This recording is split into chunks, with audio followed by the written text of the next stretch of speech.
Benjamin Franklin once said, "But in this world nothing can be said to be certain except death and taxes." Death is something we can't escape, but what if it was possible to catch a glimpse of when this might happen? Personally, I don't think I would want to know when my time is up, but here is a list of 5 people that appear to have foreknowledge of death. Lord Thomas Lyttleton. On the night of the 24th of November, 1779, Lord Thomas Lyttleton awoke from his sleep to hear what sounded like the fluttering of a bird in his room. When he looked up, however, he saw a woman dressed in white. The woman pointed at him and told him to get his affairs in order, as he had only a short time left to live. When he asked how long he had left, she replied, "Not 3 days." This depressed Lord Lyttleton a great deal, and he quickly told people around him about the visit from the woman in white. The story spread quickly. On the 27th of November, the predicted day of his death, he decided to throw a dinner party to cheer himself up. At 10:30 p.m, it was noted that he looked at his watch and casually remarked how he had only 1.5 hours left to live. People apparently tried to make light of this and tell him not to worry, and he ought to be trying to outlive the prophecy. Shortly after this, though, he went to bed and began complaining of stomach pains. This was something he frequently suffered from, so his servant went to make him his usual remedy of rhubarb and peppermint water. Unfortunately, Lord Lyttleton was then found dead by the servant, leaving everyone in astonishment and proving his prediction to be correct. There are some variations in the finer details of this story because of how long ago it happened, but Lord Lyttleton did definitely have what seems to be an accurate prediction of his death, and subsequently there are several first-hand written accounts of this. I guess the real question here should be whether this is a real example of a premonition witnessed by many people, or did Lord Lyttleton bring on his own death through the power of suggestion? He definitely did have health problems at the time of his premonition, so I'll leave it up to you to decide. Lisa Left Eye Lopes.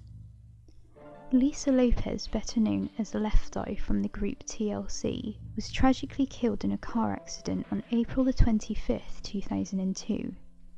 At the time, she was filming a documentary of a month-long spiritual retreat she was taking in Honduras.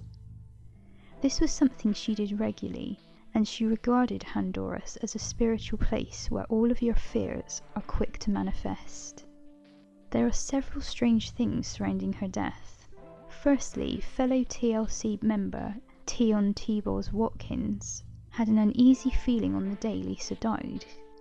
She said, "Lisa died a day before my birthday. I remember everything. I was with security in my Porsche and I said to them, I feel like I'm going to get in a wreck and I want to go home. The driver said, well, that's on the other side of town. I didn't care, I just wanted to go home. I just felt something was going to happen to me. But it wasn't me, it was Lisa. I was sitting in a rocking chair in my daughter's room after putting her down when I got a call from Chile. She was screaming. I had just gotten out of hospital from fighting sickle cell, so I had to be careful about getting upset. Everybody was trying to keep me calm. This seems to suggest that T-Boz subconsciously knew that someone was about to be in a serious car crash. Secondly, Lisa herself seemed to know something bad was going to happen to her. During the filming in Honduras, she said she sometimes had prophetic dreams, and that she had dreamt that she saw the sun which looked huge and close to the earth, and that she somehow knew it meant this was the end. She also said she felt like she had an evil spirit following her around that wanted to harm her. Then, to make matters worse, the car Lisa was riding in one day hit and killed a young boy. The boy's surname was Lopes, and he also had the same shoe size as Lisa. She was convinced that the evil spirit following her had made a mistake and killed the boy instead of her. Within 3 weeks of this, Lisa had the fatal car accident and was the only fatality out of the 7 passengers on board. All of these coincidences do seem very strange to me. What do you think? Countess Toutschkoff. One night in 1806, Countess Toutschkoff had a prophetic dream about her husband, who was a general in the Russian army. This story was recorded in the memoirs of Stephen Grellet, an American Quaker missionary in Russia. He was told the story directly by the Countess herself. He writes, "It occurred about 3 months before the French army entered Russia. She dreamt that she was in an inn in a town unknown to her, that her father came into her chamber, having her only son by the hand, and said to her in the most pitiful tone, 'All thy comforts are cut off. He has fallen,' meaning her husband. 'He has fallen at Borodino.' She woke in great distress, but knowing that her husband was beside her, she considered it as a dream and tried to compose herself again to sleep. The dream was repeated and attended with such increased distress of mind that it was a long time before she could rise above it and fall asleep again. A third time she dreamt the same.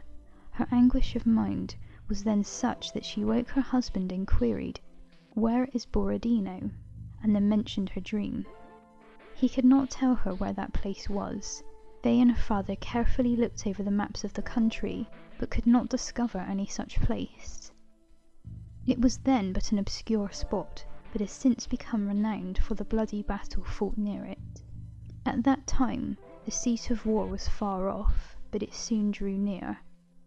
Before the French armies entered Moscow, the General Toutschkoff was placed at the head of the army of reserve, and one morning her father, having her little son by the hand, entered the chamber of the inn at which she was staying in great distress, and she had behind him in her dream, he cried out, 'He has fallen at Borodino.' Then she saw herself in the very same chamber, and through the windows beheld the very same objects that she had seen in her dreams. So how did the Countess know about Borodino? And more importantly, how did she foresee her husband's death? Frank Pastore. Frank Pastore was a former Major League Baseball pitcher who became a popular Christian radio host in Los Angeles. During one of his shows, he began discussing an episode of the science TV show Through the Wormhole and his belief in the existence of the human soul. He stated, "You guys know I ride a motorcycle, right? So at any moment, especially with the idiot people who cross the diamond lane into my lane without any blinkers, not that I'm angry about it, but at any minute I could be spread all over the 210. But that's not me, that's my body parts." And that distinction undergirds the entire Judeo-Christian worldview. This became a spookily accurate prediction, as within 3 hours of his words, he had a fatal crash on the 210 freeway. It's one thing to mention that you could be killed riding a motorbike, as we all know they can be particularly risky to ride, but to talk about having an accident in the exact place, all within 3 hours of this happening, is at least an incredible coincidence. The woman who collided with Frank Pastore was obviously questioned by police, and the events were ruled as an accident, so we can rule out the possibility that this was a crazy person trying to prove a point after hearing what he said on his show. Abraham Lincoln. Abraham Lincoln was assassinated by John Wilkes Booth on Good Friday, April 13th, 1865, at Ford's Theatre in Washington, D.C. Roughly 20 years later, Lincoln's friend and law partner, Ward Hill Layman, revealed a story of how Lincoln may have dreamt of his death. He claims that a few days before the assassination, Lincoln dreamt that he walked into the East Room of the White House and saw a crowd of mourners and soldiers standing over a corpse on the floor. When he asked who had died, one of the soldiers replied, "The President. He was killed by an assassin." Lincoln apparently wasn't too bothered by the dream, as the dead president didn't look like him. To add to this, members of his cabinet also claim that on the morning of his death, Lincoln had told them he had dreamt of sailing across an ocean at great speed. He said this was a recurring dream of his, which he had before nearly every great and important event of the war. These things could suggest that Lincoln might have subconsciously known he was about to die. Skeptics, however, don't believe Layman's story about the assassination dream because he didn't mention it for 20 years. This does seem strange, but I can't help but wonder why he didn't create a more dramatic and specific story if it is completely fabricated, and for what purpose? So what do you think of these stories? Are these all just examples of amazing coincidences? Do they show the power of suggestion and how the human mind can influence the body even to the point of death? Or do they show that humans sometimes have the ability to see a glimpse of tragic future events? Let me know what you think in the comments section, and thanks for watching, and see you in the next Mystery Sphere video.